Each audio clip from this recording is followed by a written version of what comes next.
Hi friends, welcome back to Study Classes. So my dear friends, in this session we are going to discuss the MCQs on legal aspects of business या फिर business laws, जो कि आपका एक important topic बनता है upcoming assistant professor commerce examinations के लिए. आज का जो सेशन है आपका UGC नेट कॉमर्स के लिए तो रेलिवेंट रहेगा ही. इसके अलावा अगर आप assistant professor MPPSC केईए RPSC BADM की प्रिपरेशन कर रहे हैं तो आप सभी के लिए भी इंपॉर्टेंट रहेगा, रेलेवेंट रहेगा. एंड माय डियर फ्रेंड्स, आज का जो सेशन है वो रिकॉर्डेड फॉर्म में है, बट मैं कोशिश करूंगा कि सेशन को लाइवली रखूं. और आपका एक छोटा सा सपोर्ट मुझे जो चाहिए वो ये चाहिए कि प्लीज इस वीडियो को लाइक कर दीजिए. अगर ऐसा ना हो कि आज मैं लाइव नहीं हूं तो आप लाइक ना करें वीडियो को, तो ऐसा बिल्कुल मत करना. आज कुछ मजबूरी की वजह से मैं लाइव नहीं जुड़ पा रहा हूं, इसलिए रिकॉर्डिंग करके आपको सेशन प्रोवाइड कर रहा हूं. तो please do like this video as well. तो आइए अब फटाफट से आज के सेशन को शुरू करते हैं. एंड माय डियर फ्रेंड्स, अगर आप प्रिपेयर कर रहे हैं अपकमिंग यूजीसी नेट कॉमर्स या मैनेजमेंट एग्जामिनेशन के लिए या अपकमिंग असिस्टेंट प्रोफेसर एग्जामिनेशंस के लिए, तो मल्टीपल कोर्सेज अवेलेबल हैं स्टडी क्लासेस की ऐप और वेबसाइट पे. उनको आप चेकआउट कर सकते हो. अगर आपकी कोई क्वेरी है तो आप हमें रीच आउट भी कर सकते हो. चलिए, तो यहाँ पे हमारे पास सवाल है. Consider the following statements. IGST Act applies only to imports, not interstate supplies. A composition dealer cannot claim input tax credit. GST Council's decisions are binding on both central and state governments. Anti-profiteering clause mandates passing tax reduction benefits to consumers. तो ये आपका question GST law से जुड़ा हुआ है. आपको बताना है कितनी स्टेटमेंट्स इनमें से करेक्ट है. तो एक एक करके सारी स्टेटमेंट्स को परखते हैं. आइए मेरे साथ साथ इन सारी स्टेटमेंट्स को इवेल्युएट करें. IGST is integrated GST. जब भी आपका इंटर स्टेट ट्रांजेक्शन है या बाहर से आप इंपोर्ट कर रहे हैं तो आईजीएसटी लागू होगा. और देखो यहाँ पे ये कह रहे हैं केवल इंपोर्ट्स पे लगेगा, इंटरस्टेट सप्लाईज पे नहीं लगेगा, तो ये स्टेटमेंट गलत हो जाएगी. अ कॉम्पोजिशन डीलर. तो who is a composition dealer? Composition dealer वो डीलर हैं जो यहाँ पे एक कम रेट पे अपना जो जीएसटी है वो गवर्नमेंट को डिपॉजिट कराते हैं. 1% 2% जो भी इनका रेट रहता है उस पर जीएसटी डिपॉजिट कराते हैं. पर शर्त ये रहती है कि ये पीछे कोई इनपुट क्रेडिट क्लेम नहीं कर सकते. तो ये वाली जो बात है वो सही हो जाएगी. GST councils decisions are binding on both central and state government. तो प्यारे दोस्तों, आपको ध्यान ये रखना है कि जीएसटी काउंसिल के जो डिसीजंस होते हैं वो सेंटर और स्टेट गवर्नमेंट्स फॉलो तो करते हैं, बट बाइंडिंग कहना गलत है. सुप्रीम कोर्ट की भी इस पे एक रूलिंग थी कि इनकी परसुएसिव वैल्यू होती है, यानी कि सेंटर और स्टेट गवर्नमेंट को परसुएट करते हैं अपना डिसीजन लेने में, बट उनके ऊपर बाध्य नहीं है, उनके ऊपर बाइंडिंग नहीं होते. तो ये वाला आपका गलत हो जाएगा. एंटी प्रॉफिटेरिंग क्लॉज आपको कहता है कि जो भी जीएसटी रेट कम हुए हैं उसका बेनिफिट कंज्यूमर्स तक पहुंचना चाहिए. ये वाली बात भी आपकी बिल्कुल सही है. तो आपके दो स्टेटमेंट्स करेक्ट हो गए. So correct answer is going to be option number B. चलिए, तो सवाल है. All partners of an LLP die in an accident, what happens to the LLP? तो LLP is our limited liability partnership, और इस limited liability partnership को company के साथ कंपेयर किया जाता है बिकॉज कंपनी के काफी सारे फीचर्स इस एलएलपी में देखने को मिलते हैं. One of the features is a separate legal entity. ये पार्टनर से अलग एग्जिस्टेंस में होती है. तो अगर सारे पार्टनर्स की डेथ भी हो जाए तो जनाब इसकी एग्जिस्टेंस को फर्क नहीं पड़ता लीगली. ऑटोमेटिकली डिसॉल्व होना ये गलत है. सेपरेट लीगल एंटिटी की तरह कंटिन्यू रहेगी, ये वाली बात यहाँ पे सही होगी. गवर्नमेंट की प्रॉपर्टी या पार्टनरशिप में भी कन्वर्ट नहीं होगी. सो करेक्ट आंसर यहाँ पे ऑप्शन नंबर बी का बनेगा. हाँ, टेक्निकली वो सब चीजें देखनी पड़ेंगी कि क्या प्रोसीजर रहेगा, कैसे अब इस एलएलपी को वाइंड अप किया जाएगा. पर लीगली स्पीकिंग एलएलपी का एग्जिस्टेंस सेपरेट है, तो पार्टनर्स की डेथ से इसकी एग्जिस्टेंस पे एकदम से फर्क तो नहीं पड़ेगा. So correct answer is going to be option number B. Zero rated supply differs from exempt supply because zero rated supply. So let me just clarify first कि what is zero rated and what is exempt supply. Zero rated supply जब भी आप बात कर रहे होते हैं तो we are basically talking about कि सप्लाई पे जो जीएसटी का रेट है वो जीरो है, और इसके अंदर आपकी जो सप्लाईज आती हैं they are basically your exports. अब देखो यहाँ पे ये एग्जम्प्ट सप्लाई से कैसे अलग हो जाती हैं. एग्जम्प्ट सप्लाई बेसिकली वो सप्लाई है जिसपे जीएसटी लगता ही नहीं है, इसको निल रेटेड सप्लाई भी बोला जाता है. जैसे मैं बात करूं आपकी जो रोजमर्रा की जरूरत की आइटम्स है, आपका सॉल्ट है, आपका दूध है, मिल्क है, तो ये सारी चीजों को जीएसटी से एग्जम्प्ट किया गया है. तो जब आप यहाँ पे कोई एक्सपोर्ट कर रहे हो तो एक्सपोर्ट को जीरो रेटेड बोल रहे हो और बाकी चीजों को एग्जम्प्ट बोल रहे हो, ऐसा क्लासिफिकेशन का डिफरेंस क्यों आ रहा है, आइए मैं आपको समझाने की कोशिश करता हूं। अगर आपको नॉलेज है तो अभी तक आपने आंसर आइडेंटिफाई कर लिया होगा, नहीं तो मेरे साथ साथ सुनिए। देखो, एक्सपोर्ट्स के अंदर आपका जो सिस्टम रहता है वो ये रहता है कि अगर एक्सपोर्ट करने में आपने पीछे कोई सामान, कोई रॉ मटेरियल परचेज किया और परचेज करने पे आपने कोई जीएसटी पे किया, तो आप उसका जो रिफंड है वो यहाँ पे क्लेम कर सकते हो। तो आपका अगर जीरो रेट है जीएसटी का तो you can claim a refund जो भी आपने जीएसटी अपने इनपुट्स पे किया है। बट एग्जम्प्ट वाले केस में ऐसा नहीं है, इसके अंदर आपका कोई रिफंड आपको यहाँ पे नहीं मिलेगा। तो डिफरेंस किस वजह से आया, आई होप आपने अभी इजीली आइडेंटिफाई कर लिया होगा। Answer is to be option number B, क्योंकि जीरो रेटेड सप्लाई पे आपको इनपुट क्रेडिट भी मिल रहा है और आपके रिफंड ऑफ टैक्सेस जो है वो भी आपके यहाँ पे हो रहे हैं। So correct answer is option number B. चलिए, तो यहाँ पे सवाल है जी, under the provisions relating to quasi contracts, S supplies necessaries suitable to the condition in life of L a lunatic. तो एस ने एल को, एल ल्यूनेटिक है, उसको कुछ नेसेसरीज, कुछ जरूरी सामान जो है जिंदा रहने के लिए, रोटी कपड़ा कुछ चाहिए होगा, वो सप्लाई किया है। No valid contract between S and L.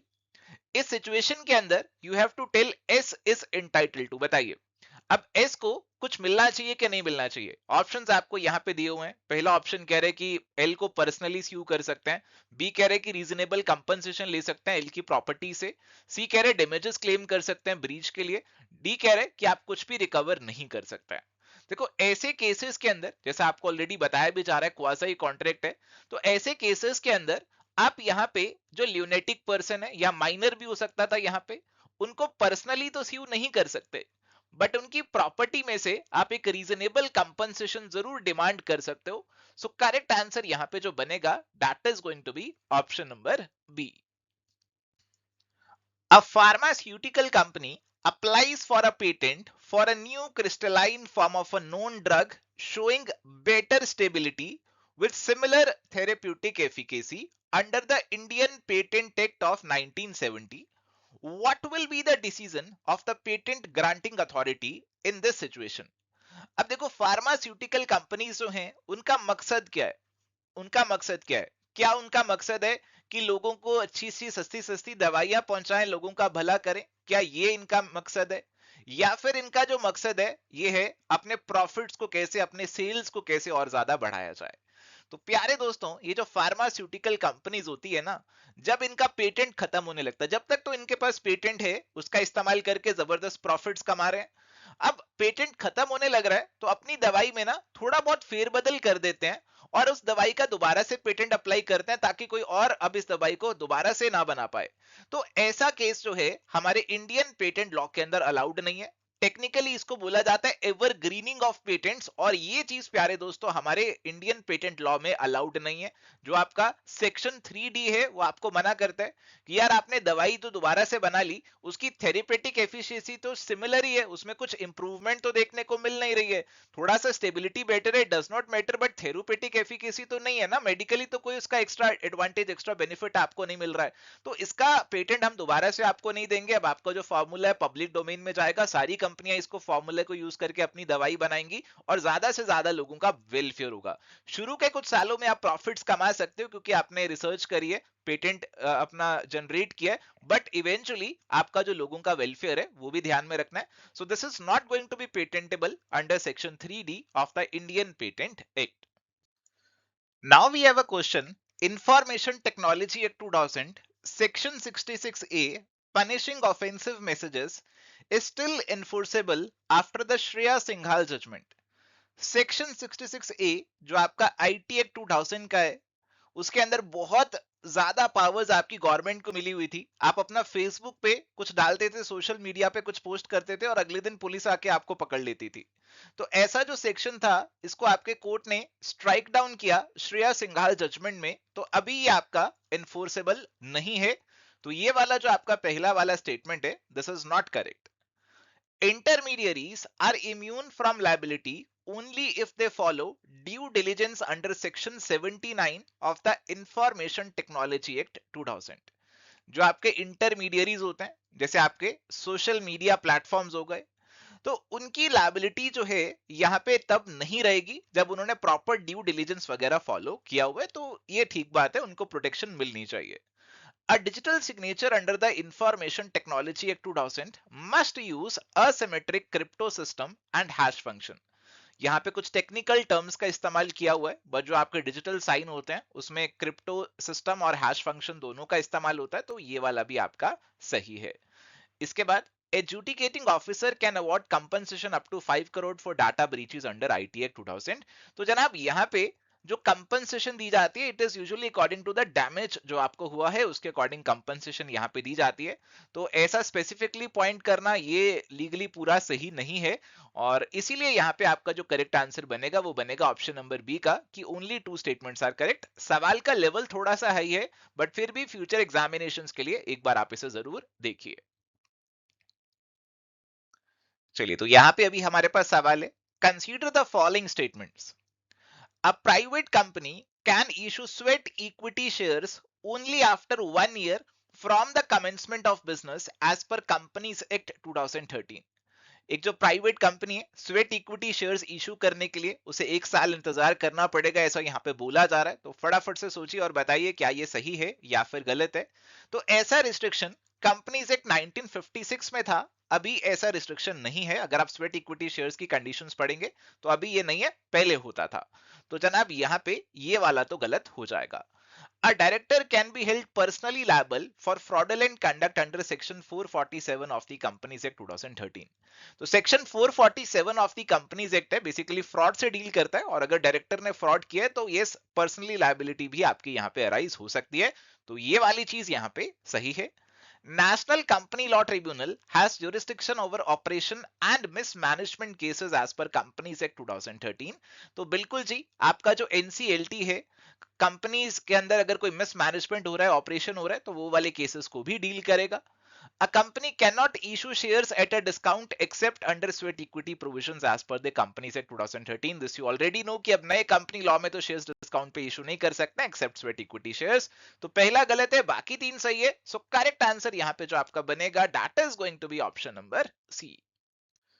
Now we have the question. Consider the following statements. The doctrine of caveat emptor means let the buyer beware and places the responsibility of examining goods on the seller. Sale of Goods Act 1930 provides exceptions to caveat emptor in case of fraud or misrepresentation. Under caveat emptor, the buyer has no remedy if the goods turn out to be defective. The doctrine applies only in cases where the buyer explicitly waives their right to inspect the goods. तो my dear friends, यहाँ पे जो पहला statement है अगर हम उसको देखें तो ये वाला गलत है, क्योंकि यहाँ पे रिस्पॉन्सिबिलिटी एग्जामिनिंग की बायर की है, ना कि सेलर की। तो this is wrong. Sale of goods act 1930 के अंदर कुछ एक्सेप्शंस भी हैं, फ्रॉड और मिसरिप्रेजेंटेशन वाले, टू कैविएट एम्प्टर, तो ये वाला सही है।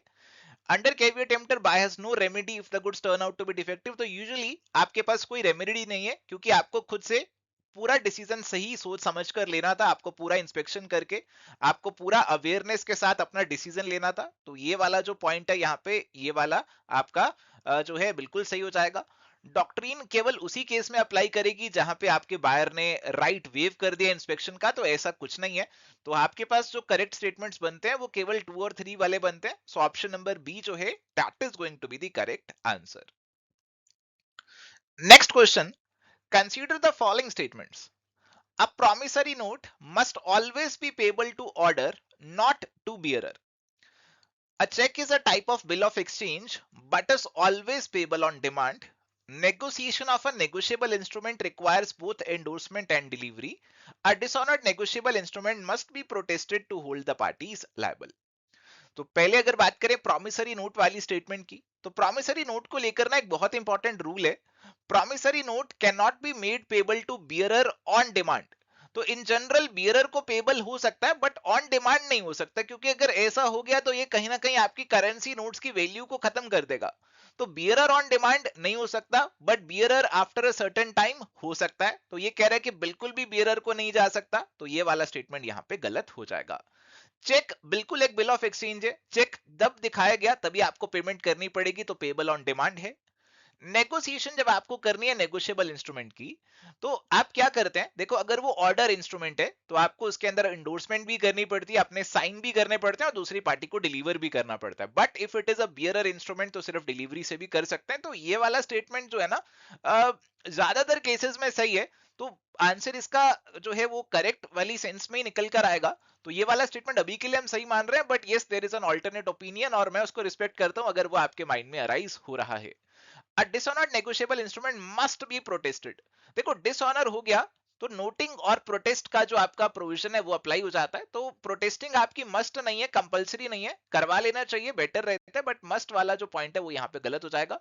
तो दो स्टेटमेंट्स गलत है, दो सही है। So correct answer would be option number B.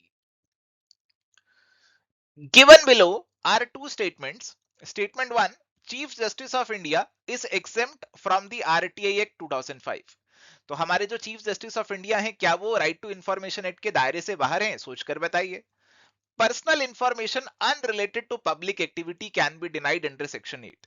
तो जनाब जो ऐसी पर्सनल इंफॉर्मेशन है जिसका पब्लिक एक्टिविटी से कोई लेना देना नहीं है, जैसे आप आरटीआई डाल के पूछ रहे हैं कि सचिन तेंदुलकर जी जो हैं उनके पास कितने ब्लू रंग के ग्रिप वाले बैट हैं, तो अगर कुछ पर्सनल जानकारी मांग रहे हैं जो पब्लिक से कोई लेना देना नहीं है, तो ऐसी जानकारी तो आपकी डिनाई हो जाएगी सेक्शन 8 में। तो ये तो बिल्कुल सही है।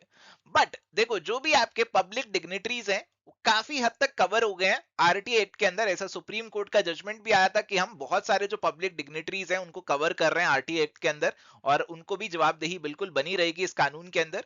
सो इसीलिए जो फर्स्ट वाला स्टेटमेंट है ये यहाँ पे करेक्ट नहीं होगा। Statement 1 is false but 2 is true. So correct answer यहाँ पे जो बनने वाला है that is going to be option number D. Given below are two statements. Statement number 1 is, in an agreement to sell, the risk passes to the buyer immediately. Statement number 2, the doctrine of caveat emptor applies only to latent defect।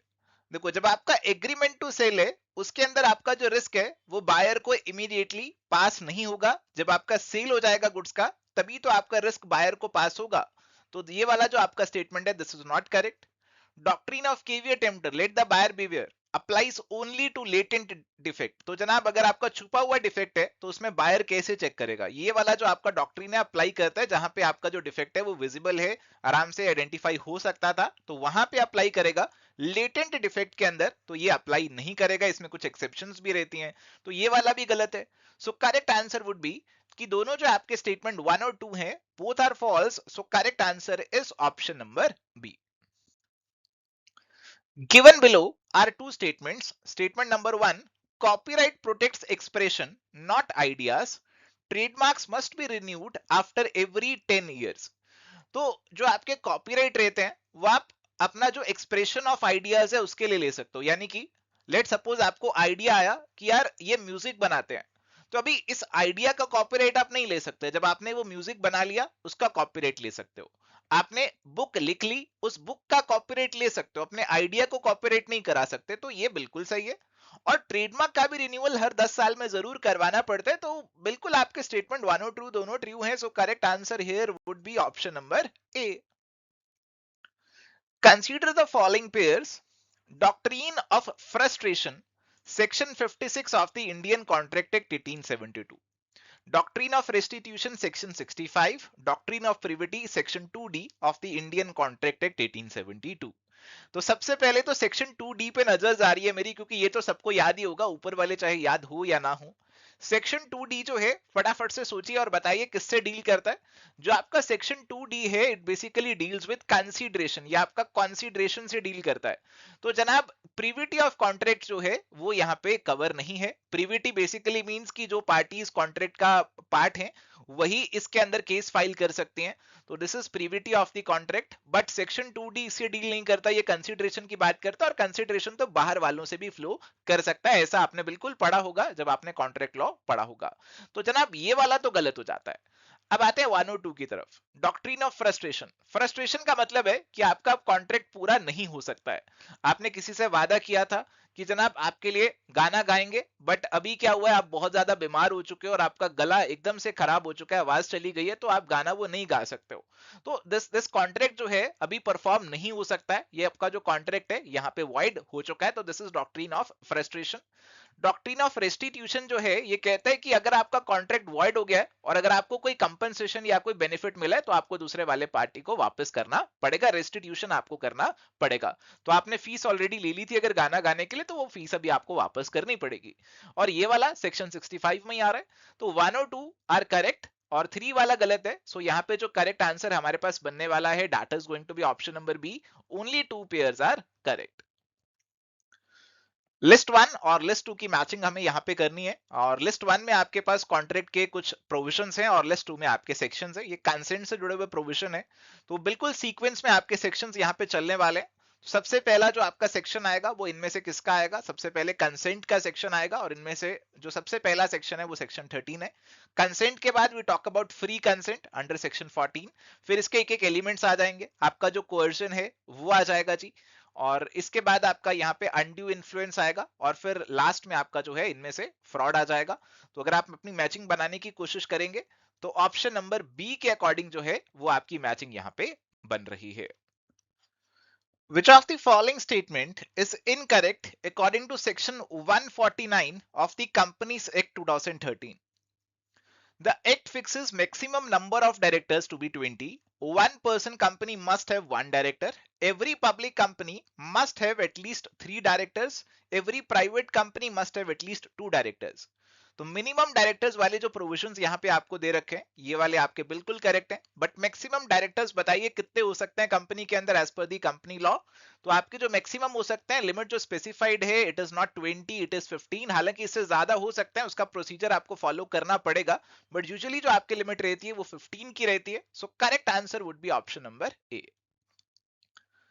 Which article of the Indian Constitution provides for the constitution of goods and services tax GST council? तो GST council जो है हमारे constitution के कौन से article के according बनाई गई है? 246, 300A, 265, 279A.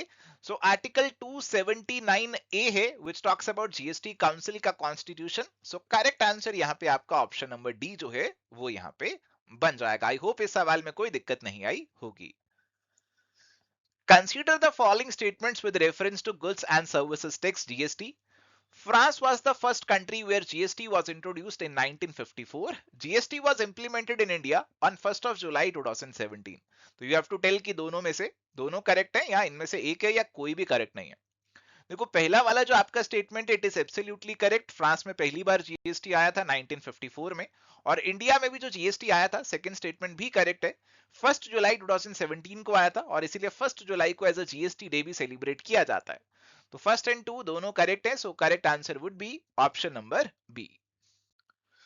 Now here we have a question with regard to company audit sections as per the Companies Act 2013. So you have to identify the correct answer. List 1 में we have sections and list 2 में we have provisions related to company audit. First is section 139. So section 139 it basically talks about appointment of the auditor. तो ये तो आपका बिल्कुल सीधा direct match हो गया। Section 141 it talks about qualification of the auditor कि ऑडिटर के अंदर क्या क्वालिफिकेशंस होने जरूरी हैं, तो जो आपका बी है it would match with 3। And section 142 if you talk about section 142 it talks about remuneration of the company auditor, and section 143 talks about the duties of the company auditor. तो अगर आप यहाँ पे मैचिंग बनाने लगेंगे तो आपकी मैचिंग यहाँ पे जो बनने वाली है that is going to be option number D. Option D जो है that is going to be the correct answer. चलिए now we have a question. The provisions related to audit report of a company are covered under which section of the Companies Act 2013? So auditor का एक duty है that he has to submit the audit report to the members of the company and duties of the auditor are mentioned under section 143. So इसीलिए आपका जो answer यहाँ पे बनेगा that is going to be option number D, section 143(2). As per section 139(6) of the Companies Act 2013, within how many days from the date of registration, the board of directors must appoint the first auditor of a company? 60 days, 45 days, 15 days or 30 days. So first auditor has to be appointed by the board of directors within 30 days of the incorporation or registration. So correct answer is option number D. So thank you my dear friends, ये था जी आज का हमारा discussion जिसमें हमने business law या फिर legal aspect से जुड़े हुए क्वेश्चंस को डिस्कस किया जो कि रीसेंट असिस्टेंट प्रोफेसर एग्जामिनेशंस में पूछे गए थे। अगर आज का सेशन आपको अच्छा लगा, कुछ भी सीखने को मिला, तो प्लीज इस सेशन को लाइक कर दीजिए। और जनाब, ऐसे और सेशंस के लिए आप हमारे यूट्यूब चैनल को सब्सक्राइब कर लीजिए। इस सेशन का पीडीएफ आपको हमारे टेलीग्राम चैनल पे मिल जाएगा। तो एंड करते हैं यहाँ पे इस सेशन को, मिलते हैं नेक्स्ट सेशन में। Till then goodbye, take care, all the best.